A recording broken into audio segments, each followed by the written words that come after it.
Hello, welcome back. এখন আমরা এই পার্টিকুলার ভিডিওর মধ্যে আমরা কিওয়ার্ড নিয়ে আলোচনা করব। তাহলে চলো স্টার্ট করি কিওয়ার্ড কি সেটা জানা। আগের ভিডিওতে আমরা আইডেন্টিফায়ার সম্বন্ধে ডিসকাস করেছি এবং অনেক এক্সাম্পল দিয়েছি। এই ভিডিওর ক্ষেত্রে আমরা সেটাই করব। প্রথমে আমরা জানবো যে কিওয়ার্ড কি এবং এর সম্বন্ধে বিস্তারিত আলোচনা করব এবং এর উদাহরণ আমি দেব। দেখো এখানে কিওয়ার্ডের আমি এখানে লিখে রেখেছি সংরক্ষিত শব্দ বা রিজার্ভড ওয়ার্ডও ইংরেজি থেকে বলা হয়।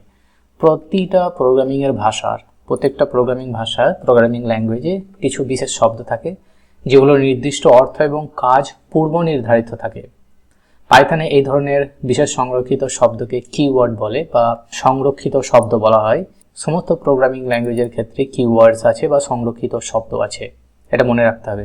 এরপর পাইথন ইন্টারপ্রেটার এই শব্দগুলোর অর্থ আগে থেকেই জানে, কারণ কি পাইথন প্রোগ্রামিং ল্যাঙ্গুয়েজ যখন বিল্ড করা হয়েছে এই কিওয়ার্ডগুলো তাদেরকে দেওয়া হয়েছে এবং তাদের অর্থ পাইথন যে ইন্টারপ্রেটার আছে তাকে বলে দেওয়া হয়েছে যে এই কিওয়ার্ডটার মানে হচ্ছে এটা, এই শব্দটার মানে হচ্ছে এটা, এবং প্রোগ্রাম চালানোর সময় সেগুলোকে বিশেষ নির্দেশনা হিসাবে কম্পিউটার ব্যবহার করে বা ইন্টারপ্রেটার ব্যবহার করে।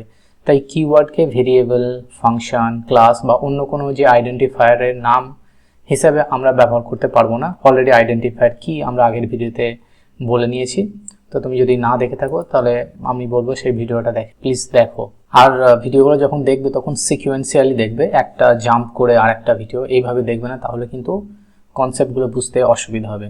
সেই জন্য সহজ ভাষায় যদি এক্সামের মধ্যে আসে যে হোয়াট ইজ কিওয়ার্ড, তাহলে এই লাইনটা বলতে পারো যে কিওয়ার্ড হলো পাইথনের ভাষার নিজস্ব শব্দভাণ্ডার, ভোকাবুলারি, যেগুলো ব্যবহার করে পাইথনের নিয়ম, কাঠামো এবং প্রোগ্রামের প্রবাহ বা প্রোগ্রামের ফ্লোকে নিয়ন্ত্রণ করা হয়। এখন কিওয়ার্ড কেন গুরুত্বপূর্ণ?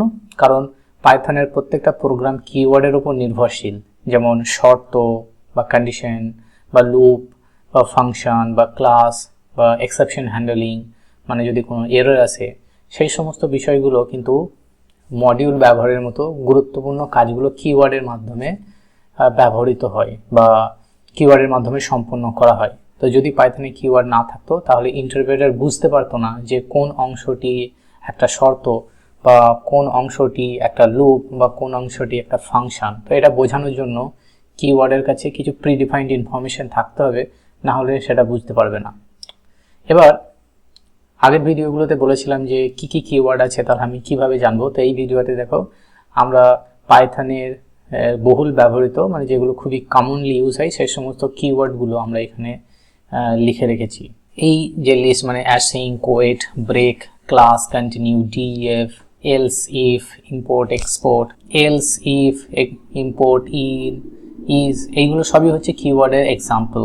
পাইথন 3.3 ভার্সন পাইথনে যে 3 ভার্সন আছে এইগুলো সব কিওয়ার্ডগুলো আছে। ঠিক আছে, তাহলে এটা মনে রেখে দেবে, কারণ এখান থেকে অনেক শর্ট প্রশ্ন আসতে পারে যে এই পার্টিকুলার এটা কি পাইথনের কিওয়ার্ড কি কিওয়ার্ড নয়, বা এটা কি কিওয়ার্ড নয়, সেটা কিন্তু প্রশ্ন আসতে পারে। এমনকি এই ধরনের প্রশ্ন আসতে পারে যে এটা কি আমরা আইডেন্টিফায়ার হিসাবে ইউজ করতে পারবো কি পারবো না। তো আমরা অলরেডি বলেছি যে কিওয়ার্ডগুলোকে আইডেন্টিফায়ার হিসাবে ব্যবহার করা যায় না, তাহলে কিন্তু ভুল হবে। এখন আমরা পাইথনে কিওয়ার্ডের তালিকা দেখানোর উপায় কি।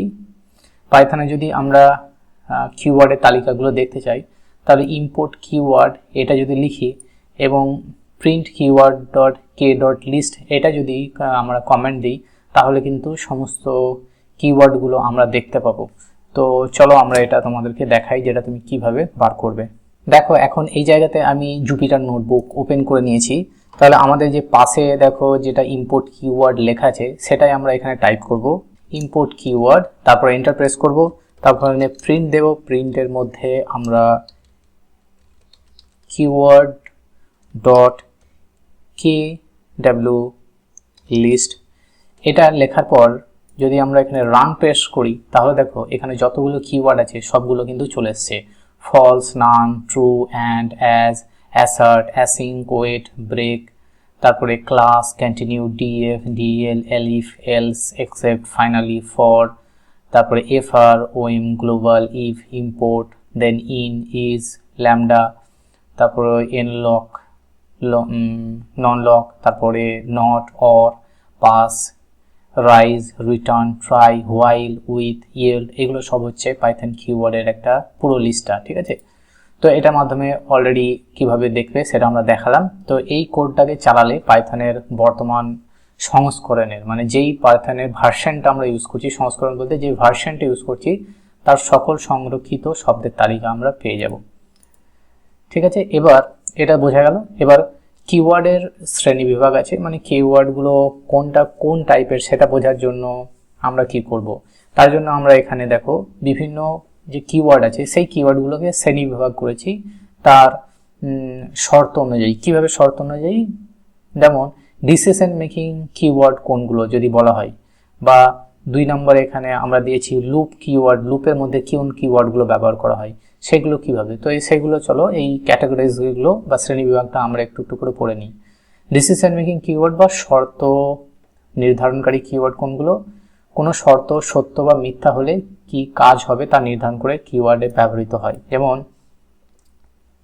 তা নির্ধারণ করতে কিওয়ার্ড ব্যবহার করা হয়, যেমন ইফ, তারপরে এলিফ, এলস, এগুলো হচ্ছে ডিসিশন মেকিং এর জন্য। যেমন এখানে একটা উদাহরণ দিয়েছি প্রোগ্রাম, দেখো যে নাম্বার, এখানে নাম্বার ইকুয়াল টু 10 নিয়েছি, if number is greater than 0 তাহলে সেটা পজিটিভ নাম্বার, এলস ইফ নাম্বারটা যদি 0 থেকে ছোট হয় তাহলে সেটাকে বলবো কি নেগেটিভ নাম্বার, এলস আমরা প্রিন্ট করব 0।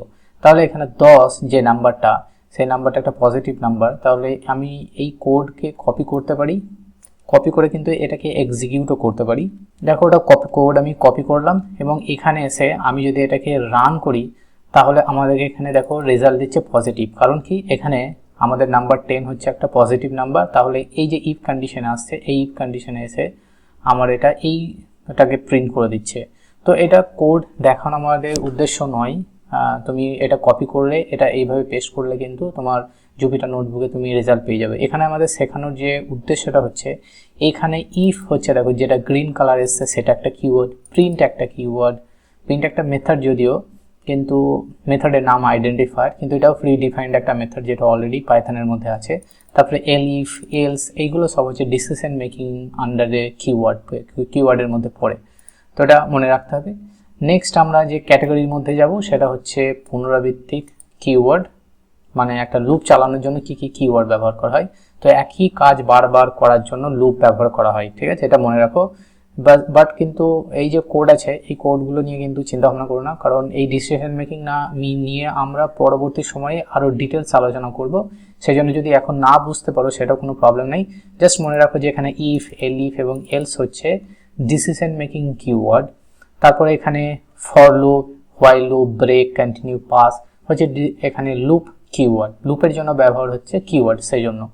এবং লুপ কিভাবে ইউজ হয় সেটা এখানে উদাহরণ দিয়ে বোঝানো আছে, বাট এটা এখন না বুঝলেও চলবে। যখন আমরা লুপ নিয়ে আলোচনা করব তখন পুরো কোডকে এক্সপ্লেন করব কোন পার্টকে কি বলে।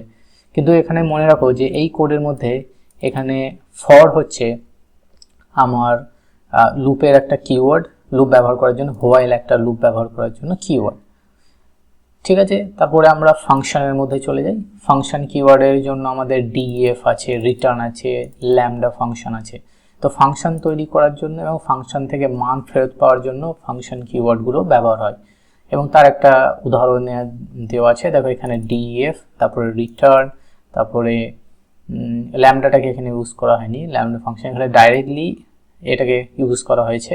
তো এটা এই সময় ল্যামডা ফাংশনগুলো কিভাবে ইউজ করে সেগুলো আমরা কিন্তু ডিটেলস আলোচনা করব, কিন্তু জাস্ট এখন এই কিওয়ার্ডগুলোর উপর তোমাকে ফোকাস করতে হবে। তারপর আমরা 4 নম্বরে চলে আসি, ক্লাস এবং অবজেক্ট সম্পর্কিত কি কি কিওয়ার্ড আছে। যেমন এখানে উদাহরণ দিয়েছে এখানে ক্লাস। তো অবজেক্ট ওরিয়েন্টেড প্রোগ্রামিং ক্লাস তৈরি করার জন্য এই ধরনের কিওয়ার্ডগুলো ব্যবহার করা যায়। এখানে যেমন ক্লাস, এইখানে হচ্ছে ক্লাস, তো এখানে ক্লাসের নাম, স্টুডেন্ট হচ্ছে আইডেন্টিফায়ার, কিন্তু এখানে ক্লাস হচ্ছে আমাদের কিওয়ার্ড, তো এটা মনে রাখবো।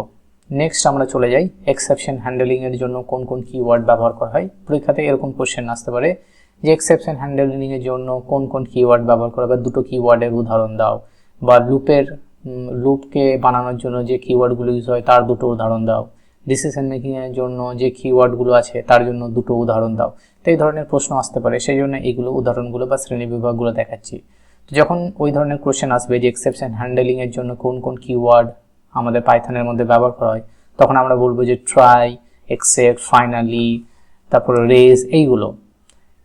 আর যখন তুমি চ্যাপ্টারের অনেক দূরে চলে যাবে, অনেক কিছু জিনিস শিখে যাবে, তখন কিন্তু এই কোডগুলো যেহেতু ইজিলি বুঝে যেতে পারবে এবং পরীক্ষা খাতার মধ্যে তুমি এই এক্সাম্পলগুলো কিন্তু তখন লিখে আসতে পারবে, যেহেতু স্পেসিফিক ভিডিওগুলোতে যখন আমরা ট্রাই অ্যান্ড এক্সেপশন নিয়ে পড়বো তখন এইগুলো যেহেতু এক্সপ্লেন করবো তখন তুমি জিনিসগুলো অলরেডি জেনে যাবে। তো এখানে দেখো এক্সেপ্ট যে কিওয়ার্ডটা ব্যবহার করা হয়েছে সেটা হচ্ছে এক্সেপশন হ্যান্ডলিং এর জন্য এই কিওয়ার্ডটা। তারপরে 6 নম্বরে চলে আসি। 6 নম্বরের শ্রেণীবিভাগ আমাদের কি বলেছি, লজিক্যাল কিওয়ার্ডস। লজিক্যাল কিওয়ার্ডের মধ্যে অ্যান্ড, অর, নট আছে। তো এখানে দেখো ডাইরেক্টলি এখানে দুটো কন্ডিশন দিয়েছি, কন্ডিশনের মাঝে আমরা কিন্তু অ্যান্ড লিখেছি। তাহলে এইভাবেই কিন্তু আমরা কন্ডিশনের ব্যবহারের সময় অ্যান্ড, অর এবং নট লজিক্যাল অপারেটরসগুলো ইউজ করতে পারি বা লজিক্যাল কিওয়ার্ডসগুলো আমরা ইউজ করতে পারি। নেক্সট চলে যাব। তাহলে কিওয়ার্ডস কেন আইডেন্টিফায়ার হিসাবে ব্যবহার করা যাবে না, এটা একটা গুরুত্বপূর্ণ প্রশ্ন। ভাইভার মধ্যেও এই কোশ্চেনগুলো কিন্তু আসতে পারে, তোমাদের স্যার তোমাকে জিজ্ঞাসা করতে পারে। তো তখন তোমাকে এই উত্তরটা দিতে হবে যে কিওয়ার্ড পাইথনের নিজস্ব কাজের জন্য সংরক্ষিত থাকে, তাই যদি এইগুলোকে ভেরিয়েবল বা ফাংশনের নাম হিসাবে ব্যবহার করা হয় তাহলে ইন্টারপ্রেটার বিভ্রান্ত হয়ে যায়, তখন সিনট্যাক্স এরর তৈরি করে। সেই জন্য কিওয়ার্ড এবং কিওয়ার্ডকে আইডেন্টিফায়ার হিসাবে ব্যবহার করা যায় না। যেমন এখানে একটা উদাহরণ দিয়েছে, ইফ ইকুয়ালস টু 10, এরকম ভাবে ব্যবহার করা যাবে না, কারণ ইফ হচ্ছে একটা কিওয়ার্ড, সেই জন্য এটাকে আইডেন্টিফায়ার হিসাবে ইউজ করা যাবে না। যেমন ক্লাস একটা keyword, class equal to student এইভাবে লেখা যাবে না, ডিফ ইকুয়াল টু ফাংশন এইভাবে লেখা যাবে না। তাহলে এইভাবে লিখলে কিন্তু ভুল হয়ে যাবে। তাহলে উপরের এই যে কিওয়ার্ড ইফ, তারপরে এলস বা ডেভ, এগুলো হচ্ছে সবই কিওয়ার্ড, সেই জন্য এরকম লিখলে কিন্তু আমাদের সিনট্যাক্স এরর দেবে। কি সিনট্যাক্স এরর দেবে, এটা যদি আমি কপি করি, হ্যাঁ, এবং যদি কোড রান করার চেষ্টা করি, দেখো কি ধরনের এরর দেয়। তো ধরো এই কোড আমি কপি এখানে পেস্ট করলাম এবং পেস্ট করার পরে যদি রান করি, দেখো এখানে ইনপুট ইন 3 এখানে মার্ক করে দিয়েছে যে ইফ ইকুয়ালস টু যেটা লিখেছো এখানে ইনভ্যালিড সিনট্যাক্স আছে, ঠিক আছে। কিন্তু যখন আমরা এর মধ্যে আইডেন্টিফায়ার হিসাবে যদি আন্ডারস্কোর দিয়ে দিই তাহলে পুরো জিনিসটাই কিন্তু আমাদের চেঞ্জ হয়ে গেল, বা আইডেন্টিফায়ারের নামগুলো কিন্তু চেঞ্জ হয়ে গেল। এখন যদি আমরা এটাকে রান করি তাহলে কিন্তু তুমি দেখতে পাচ্ছ যে কোনো এরর আসছে না। আমি যদি এখন প্রিন্ট করি, মানে আমি যদি আন্ডারস্কোর ইফকে প্রিন্ট করি, আমি আবার রান করি, দেখো এবার কিন্তু প্রিন্ট হচ্ছে, কারণ ইফের আগে যদি আন্ডারস্কোর থাকে তাহলে সেটা আর কিওয়ার্ড থাকে না, সেটা একটা আইডেন্টিফায়ার হয়ে যায়। ক্লাসের আগে যদি একটা আন্ডারস্কোর দিই এবং সেটাকে যদি প্রিন্ট করি তাহলে কিন্তু সেটা একটা আইডেন্টিফায়ার হয়ে যায়। ঠিক একইভাবে ডেফ যেটা আছে, ডেফকে আগে যদি একটা আন্ডারস্কোর দিই সেটাও কিন্তু একটা আইডেন্টিফায়ার হয়ে যায়, সেটা আর কিওয়ার্ড থাকে না। দেখো ফাংশন এখানে প্রিন্ট করে দিয়েছে। তাহলে এইভাবে যদি ইউজ করি তাহলে সিনট্যাক্স এরর দেবে না, বাট যদি আন্ডারস্কোরগুলো সরিয়ে দিই তাহলে কিন্তু এরর আসবে, এটা কিন্তু মনে রাখতে হবে। তো খুবই ইজি আশা করা যাচ্ছে। নাও কিওয়ার্ড এবং আইডেন্টিফায়ারের মধ্যে পার্থক্য কি, এটা তোমাদের ছোট 2 মার্কসের বা 3 মার্কসের কোশ্চেন চলে আসতে পারে। তো তখন এই উত্তরটা তুমি লিখে আসতে পারো যে পাইথন হচ্ছে কিওয়ার্ড হচ্ছে পাইথন দ্বারা পূর্ব নির্ধারিত, আইডেন্টিফায়ার হচ্ছে যারা ডেভেলপার আছে বা ব্যবহারকারী যিনি আছেন তিনি নির্ধারণ করেন যে আইডেন্টিফায়ারের নাম কি হবে। কিওয়ার্ডগুলোকে আমরা সংরক্ষিত শব্দ বলি, আর আইডেন্টিফায়ার হচ্ছে কোনো ভেরিয়েবলের বা ফাংশনের বা ক্লাসের নামকরণের জন্য ব্যবহৃত হয়। কিওয়ার্ড কি পরিবর্তন করা যায় না, তুমি নিজের ইচ্ছা হলেই যে কিওয়ার্ডকে চেঞ্জ করে দিতে পারবে এমন নয়, কারণ কি যে ক্রিয়েটর পাইথন প্রোগ্রামিং ল্যাঙ্গুয়েজের যে বানিয়েছেন তিনি ডিসাইড করেন যে কিওয়ার্ড কি হবে। কিন্তু আইডেন্টিফায়ারের নাম তুমি ইচ্ছামতো চেঞ্জ করতে পারো, ইচ্ছামতো পরিবর্তন করতে পারো।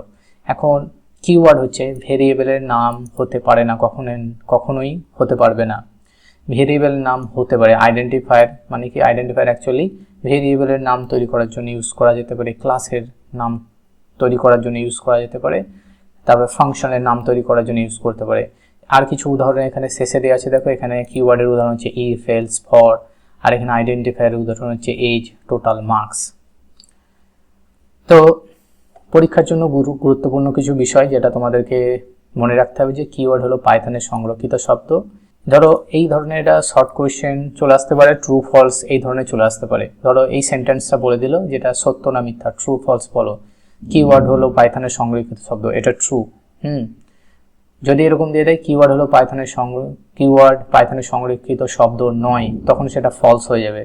তারপরে কিওয়ার্ড আইডেন্টিফায়ার হিসেবে ব্যবহার করা যায় না, এটা তো সঠিক, কারণ এখানে যে সমস্ত ইনফরমেশনগুলো আছে সবই সঠিক। কিন্তু যদি এমনভাবে বলে যে কিওয়ার্ডস আইডেন্টিফায়ার হিসাবে ব্যবহার করা যায়, তাহলে সেটা ফলস হয়ে যাবে।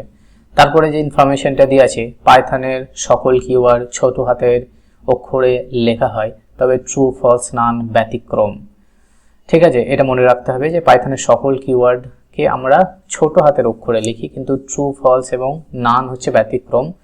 ট্রু টি ক্যাপিটাল হবে, ফলসের এফ ক্যাপিটাল হবে এবং নানের এন মানে ক্যাপিটাল হবে, আর এটা হচ্ছে তোমার ব্যতিক্রম। এটা আমরা একবার দেখিয়ে নিই। দেখো এই জায়গাতে আমরা যখন আমরা কিওয়ার্ডের লিস্টটা বার করেছিলাম, এখানে দেখো ফলসের এফ ক্যাপিটাল আছে, কিন্তু তারপরে নানের এন কিন্তু ক্যাপিটাল আছে, আর একটা আছে আমাদের, সেটা হচ্ছে ট্রু। দেখো এখানে ট্রু কিন্তু ক্যাপিটাল আছে।